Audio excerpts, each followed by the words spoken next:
ঢাকার বাতাসে তখনও শোকের ছায়া, তবুও পেশাদারিত্বের খাতিরে বাংলার যুবা মেয়েদের মাঠে নামা। মোসাম্মদ সাগরিকার জন্য অবশ্য ম্যাচটা ছিল প্রত্যাবর্তনের। তিনি একটা জবাব দিতে চেয়েছিলেন। ধূসর বিষণ্ণতাকে বুকে লালন করে সাগরিকা ঠিকই নিজের জাত চেনালেন। সাফ অনূর্ধ্ব 20 নারী চ্যাম্পিয়নশিপের প্রথম ম্যাচে নেপালের বিপক্ষে গোল করেছিলেন সাগরিকা, কিন্তু নেপালের মেয়েদের সাথে হাতাহাতিতে জড়িয়ে পড়েছিলেন তিনি সেই ম্যাচে। এক প্রকার প্ররোচিত হয়েই ঝামেলায় জড়িয়েছিলেন তিনি। এরপর যথারীতি শাস্তিস্বরূপ রেড কার্ড দেখেন সাগরিকা। শাস্তির মাত্রা বাড়ে 3 ম্যাচের জন্য নিষিদ্ধ হলে মনে মনে একটা আগুন ঠিকই পুষে রেখেছিলেন সাগরিকা। এই নেপালের বিপক্ষে প্রত্যাবর্তনের ম্যাচে তিনি সেই আগুনে ভস্ম করলেন অতিথি মেয়েদের। গুনে গুনে 4খানা গোল আদায় করেন সাগরিকা।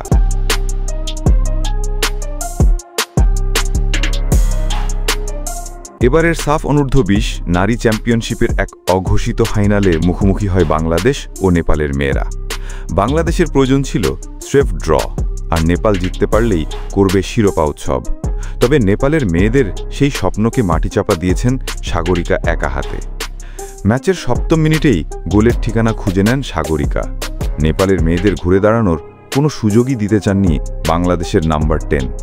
তাই তো দ্বিতীয়ার্ধে তিনি করে বসেন হ্যাট্রিক। 50, 56 ও 76 মিনিটে তিনি গোল করেন আরও 3টি। সব মিলিয়ে 4টি গোল সাগরিকার নামের পাশে যুক্ত হন। নিজের কথা তিনি অন্তত রাখতে পেরেছেন।